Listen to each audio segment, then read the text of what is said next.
sampai gue stempel tuh stikernya tuh, tulisan nggak dijual. Karena apa? Biar orang percaya bahwa mobil ini nggak dijual, karena memang ini mobil yang bisa membuat showroom gue berdiri. Nama saya Muhammad Reza, panggilan saya biasanya Reza Zigzag atau ya Reza Lika-Liku sih.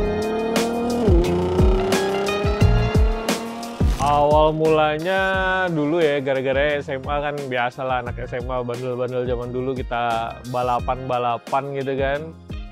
Terus tiba-tiba suatu saat pas gue lagi balapan, dulu pakai tuh Incam GT zaman dulu ya. Terus tiba-tiba ban gue lepas satu. Begitu gue lepas satu, tapi gue nggak ngeh kalau itu ban lepas ya. Walaupun gue dengar suara kayak brak gitu kan, jadi gue pikir apa gitu. Habis itu mobil gue kayak joget jigjag gitu, sampai akhirnya gue tetap jalanin.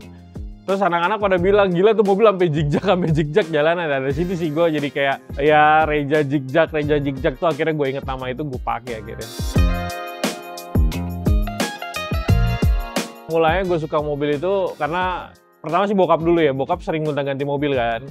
Terus akhirnya dari mulai gonta-ganti mobil, jadi akhirnya gue mulai seneng kan sama mobil kan. Nah akhirnya dulu inget banget gue pernah pakai Suzuki Forza, gue pernah pakai Lancer dan Gun GTI, bahkan gue pernah pakai Espas gue pernah. Nah dari situ udah mulai tuh ikut klub nongkrong, zaman dulu ada namanya GS ya, Gembel Senayan kalau orang bilang gitu ya. Terus sampai akhirnya gue kerja di dunia otomotif juga.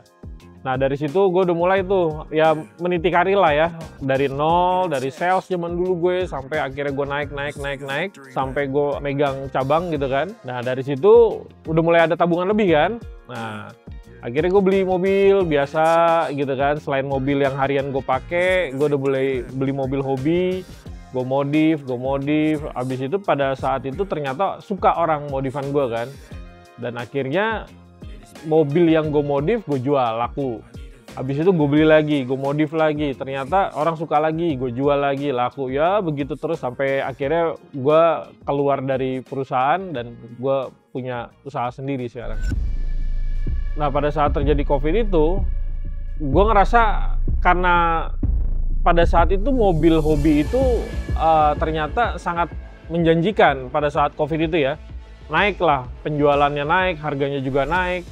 Gue ngerasa bahwa oh ini kayaknya udah bisa dijadiin bisnis utama gitu kan, selain yang kerja kantoran. Karena penghasilannya jujur aja, penghasilan dari kantoran sama yang side bisnis gue udah mulai ngalah nih yang kantoran. Nah dari situlah gue putuskan gue untuk meninggalkan kerjaan kantor, gue fokus ke buka usaha showroom ini yang spesialisnya jualan mobil hobi. Nanya tentang kenapa ini mobil nggak dijual ya, sedangkan gue pedagang mobil kan, banyak orang bilang nggak percaya lah pasti semua mobil lo dijual gitu kan. Tapi sampai gue stempel tuh stikernya tuh, tulisan nggak dijual. Karena apa? Biar orang percaya kalau gue nggak bakalan jual di mobil gitu kan. Nah kalau ini memang nggak dijual karena ya gue bisa punya modal showroom itu ya dari Nissan GT-R ya kan. Pada saat itu corona, gue punya 2 mobil ginian ya kan. Dan gue nggak tahu bakalan naiknya segitu dahsyatnya. Pada saat itu harga mobil sampai 2 kali lipat. Setelah gue jual itu mobil, akhirnya gue bisa bangun usaha showroom. Nah setelah gue berjalannya waktu, showroom gue udah settle, ibaratnya modalnya juga udah terpisah dari duit hobi.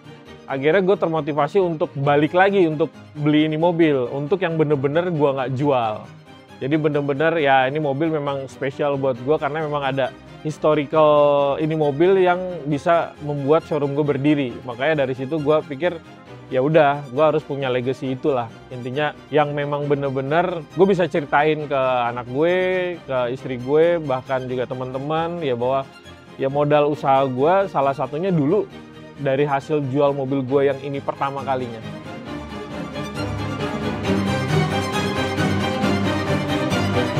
Salah satu keunggulan menurut gue ya, ini persepsi pribadi gue ya, tentang Nissan GT-R gini, yang khususnya yang gue pakai yang R35.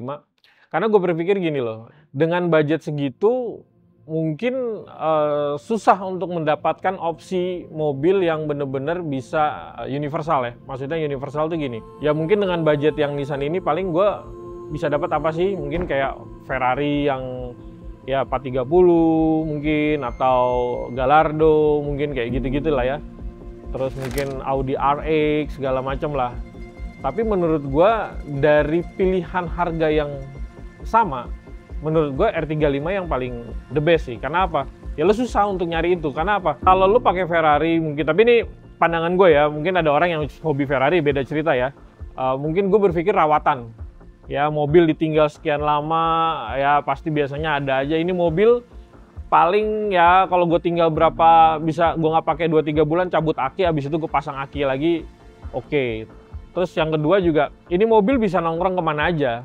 Maksudnya pada saat gue lagi pengen nongkrong sama anak-anak JDM, gue bisa. Pada saat gue nongkrong sama anak-anak yang supercar juga gue bisa. Terus gue parkir pinggir jalan ke Indomart, ya masih oke lah. Jadi menurut gue ini mobil-mobil yang humble sih. Mungkin gue bisa share-share ke kalian yang penyuka mobil itu lebih ke nilai investasi ya. Jadi menurut gue, main mobil yang unik, yang langka, yang ya bahasa zaman sekarang yang rare segala macem, itu sih sebuah nilai investasi pada saat sekarang. Ada beberapa mobil yang memang memiliki nilai value investasi, ada juga yang enggak. Terus bisa tahu dari mana gitu kan? Sebenarnya simple. Background dari mobil itu sendiri pada saat dia lahir. Kita ambil contoh, ya inilah, simple aja deh, yang belakang aja lah. GTR R34, R32, R33, itu nilainya makin lama makin, ya kalau orang bilang makin gila lah, makin gak terjangkau. R32 itu terkenal pada saat balapan zaman dulu itu ada di Australia. Dia itu mobil itu sampai dilarang sama regulasi dari balapannya sendiri karena terlalu kenceng dengan mesin RB26-nya. Makanya disebutlah, keluarlah nama Godzilla. Itu larinya sih R32 pada saat itu sih gila banget. Makanya mesinnya terkenal. Terus R34 kenapa bisa naik? Fast and Furious-nya dengan Paul Walker-nya lah. Terus kenapa R35 juga sekarang orang udah mulai ngelirik ke sana? Karena memang Nissan sendiri isunya sudah mendiskontinukan GTR untuk R35. Karena kedepannya katanya akan keluar hybrid seperti yang terjadi Honda NSX sekarang kayak gitu kan. Itu salah satu kita gimana cara mempelajari nilai investasi dari sebuah kendaraan. Masih banyak lagi, contoh misalkan kita ambil TME, Tommy Mäkinen. Kenapa sih Evo 6,5 itu kok mahal banget? Karena memang di luar negeri keluarnya cuma berapa? 2000 something lah ya. Begitupun juga kayak Pajero Evo gitu kan.